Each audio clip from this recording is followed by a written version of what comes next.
Magandang buhay mga bata! Tara, samahan ninyo akong matuto kasama si Teacher Aika, your online teacher. Please don't forget to subscribe, like, share, and hit the notification bell for more videos. Thank you! EPP 5, ICT, Milk-Based, Weeks 1 to 3. Angkop na produkto at serbisyo. Muli, ako si Teacher Aika, ang inyong magiging guro.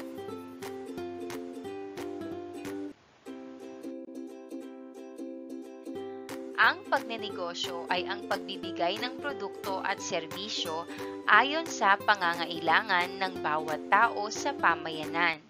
Anumang larangan ng pagnenegosyo ang iyong papasukin, ito man ay pagbibigay ng serbisyo o pagbebenta ng produkto sa tahanan man o pamayanan, kailangan ito ay ating pag-isipang mabuti.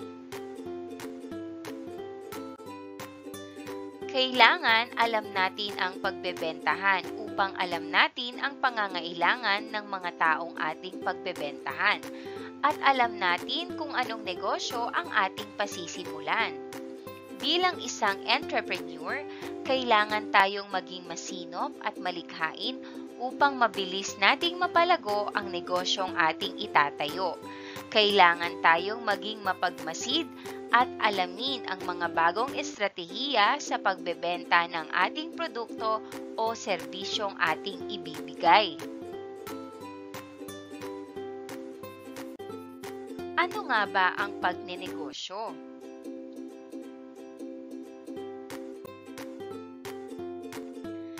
Ang pagnenegosyo ay ang pagbebenta ng produkto o serbisyo. Ang produkto ay isang bagay na ginagawa upang maibenta. Ito ay karaniwang likha ng mga kamay o makina. Mayroon din namang likha ng isipan o talino.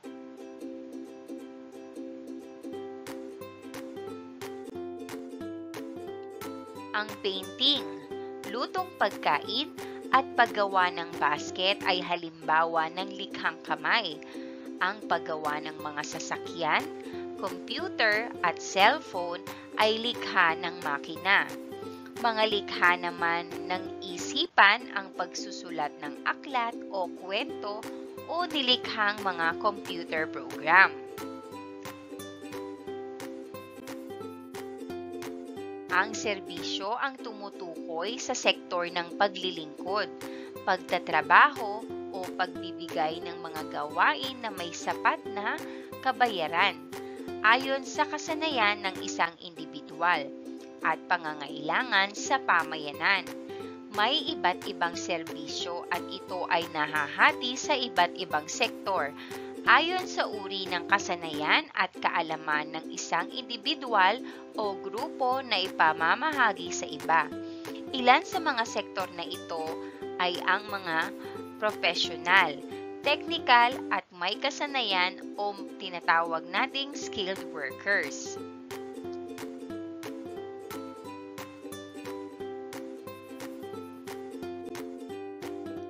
Ang sa professional na sektor, nabibilang ang mga hanapbuhay tulad ng doktor, guro, nurse, abogado, inhinyero at marami pang iba. Sila ay kailangang nakatapos ng kurso sa kolehiyo at nakapasa sa board or bar examination upang makakuha ng lisensya para makapaglingkod sa professional service sector. Sa technical sector, nabibilang ang mga electrician, computer programmer, computer technician, aircraft mechanic at iba pa.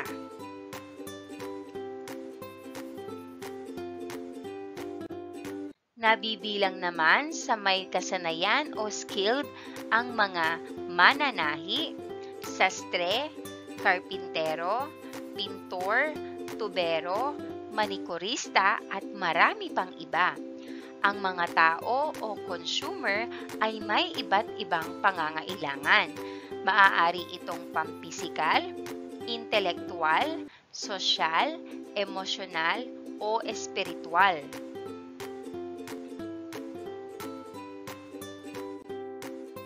Narito ang mga dapat tandaan sa pagtatayo ng negosyo. Number 1, piliin ang negosyong may kaalaman kang gawin at ibenta. Halimbawa, kung ikaw ay marunong magluto, pwede kang magsimula sa negosyong pagkain, magmasid sa pamilihan o pamayanan ng mga kaparehong produkto upang makakuha ng dagdag na kaalaman hinggil sa presyo, materyales at sangkap, kulay at iba pa.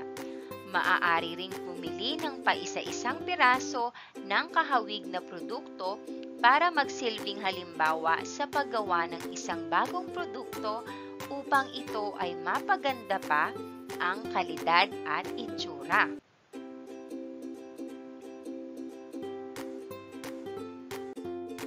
Number 2, paghingi ng opinyon sa mga kakilala. Maaari ring gumawa ng prototype o halimbawa ng naisip na bagong produkto. Maaaring ipagamit ito sa ibang tao upang sila ang magbigay ng ebaluasyon, komento at suwestyon. Kung may negatibong puna, maaaring baguhin ito at pagbutihin pa ang produkto. Kung nais mamumunan at magbenta ng maramihan, maaaring magpatulong sa Department of Trade and Industry or DTI upang makakuha pa ng mga ideya o pagdidisenyo at pagbuo ng produkto o product development. Number 3, gumamit ng makabagong teknolohiya sa pagbebenta. Depende sa uri ng mensahe na nais mong iparating sa iyong mamimili.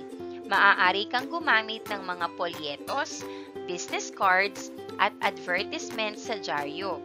Ang brochures, posters, at kaakit-akit na packaging ay matipid, ngunit mabisang paraan upang maibigay ng mensahe at detalyadong impormasyon tungkol sa produkto.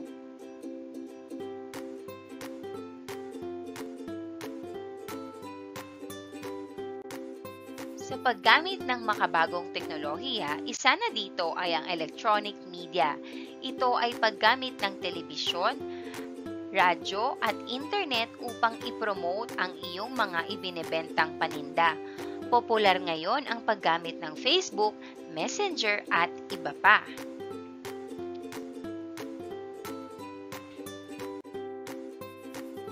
Ang karaniwang itinatayong negosyo ng karamihan sa mga tahanan at pamayanan ay iyong makatutugon sa mga pangunahing pangangailangan ng mga tao tulad ng pagkain, damit at tirahan. Mayroong iba't ibang negosyo na maaari nating pagkakitaan. Number 1, serbisyong pampersonal. Itinataguyod na rin sa ngayon tulad ng beauty parlor para sa pagpapaganda, pagpapalinis ng kuko, pagpapa-makeup at marami pang iba. Number 2, ang convenience store. Bukas 24 oras kung saan pwede ka rin magbayad ng bills sa kuryente at iba pa.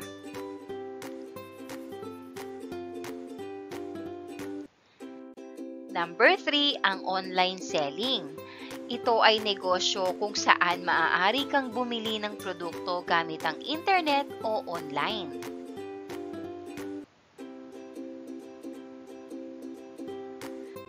Number 4 ay maliliit na negosyo.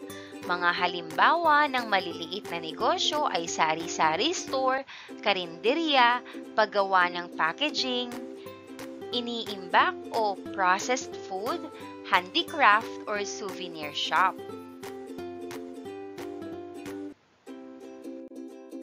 Number 5, pag-aalok ng serbisyo.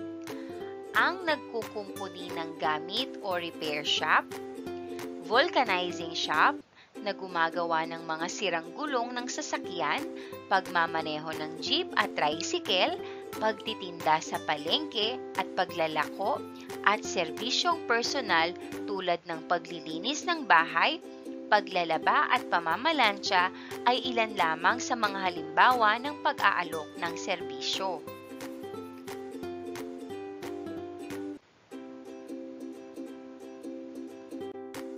Number 7 ay ang buy and sell. Mainam ito sa mga mag-aaral o kahit sa mga namamasukan para magkaroon ng dagdag kita. Sa buy and sell, pwede kang mamili ng second-hand na gamit na naaayon sa kakayahang bumili at ipagbili. Maaari kang maglagay ng markup na 15% sa mga gamit na iyong ibebenta.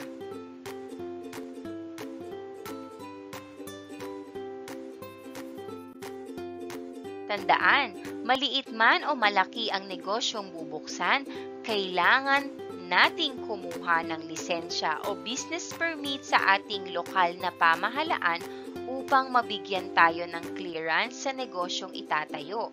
Tukuyin din ang uri ng negosyo kung saan ito napapabilang upang tiyak ang clearance na kukunin.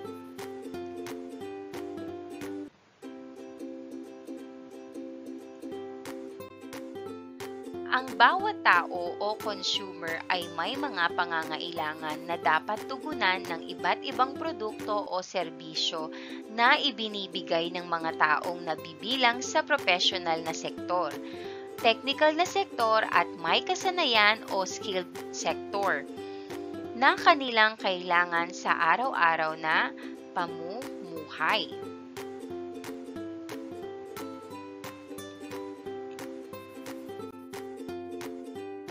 Bilang isang entrepreneur, kailangan tayong maging masinop at malikhain upang mabilis nating mapalago ang negosyong ating itatayo. Kailangan tayong maging mapagmasid at alamin ang mga bagong estratehiya sa pagbebenta ng ating produkto o serbisyong ating ibibigay.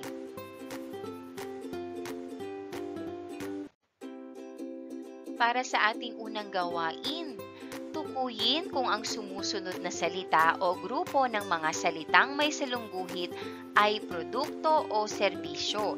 Isulat ang sagot sa iyong sagutang papel.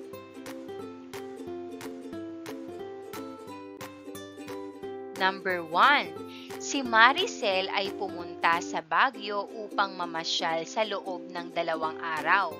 Sa huling araw ng kanyang pananatili, pumunta siya sa pamilihan at bumili ng peanut brittle, strawberry at ube.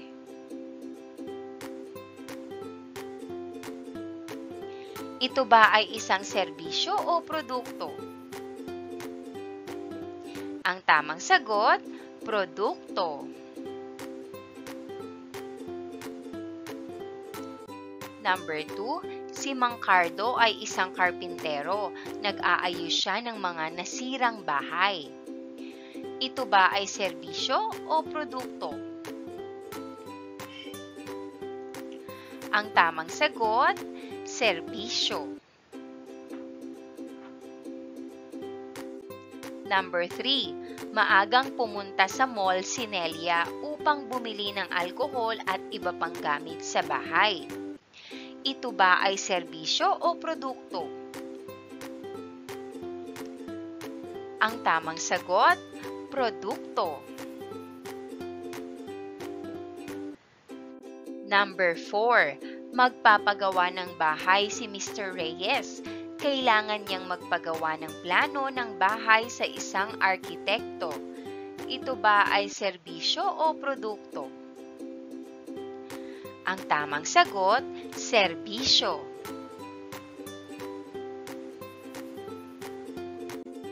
Number 5, nasira ang rubber shoes ni Gian kaya nagpapabili siya ng bago sa nanay niya.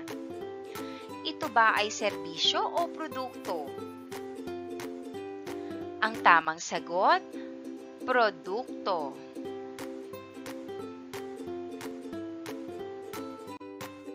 Gawain sa pagkatuto bilang dalawa. Tukuyin kung sino ang taong nangangailangan ng produkto at serbisyo na tinutukoy sa mga sumusunod na sitwasyon. Salungguhitan ito at gawin ito sa iyong sagutang papel. Number 1. Matibay, maganda, at murang lapis at papel. Ang sagot, mga mag-aaral. Number 2, sapat na gamit panturo sa paaralan. Ang tamang sagot, guro. Number 3, masustansyang pagkaing gatas, bitamina at malinis na boteng pinagdededehan. Ang tamang sagot, sanggol. Number 4, matibay na kasangkapang panlinis ng paaralan. Ang tamang sagot, janitor.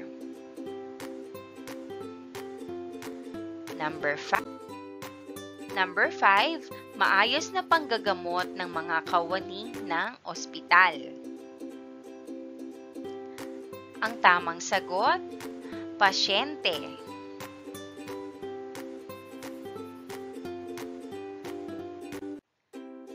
At dito nagtatapos ang ating aralin tungkol sa EPP 5, ICT, Milk-Based, Weeks 1 to 3.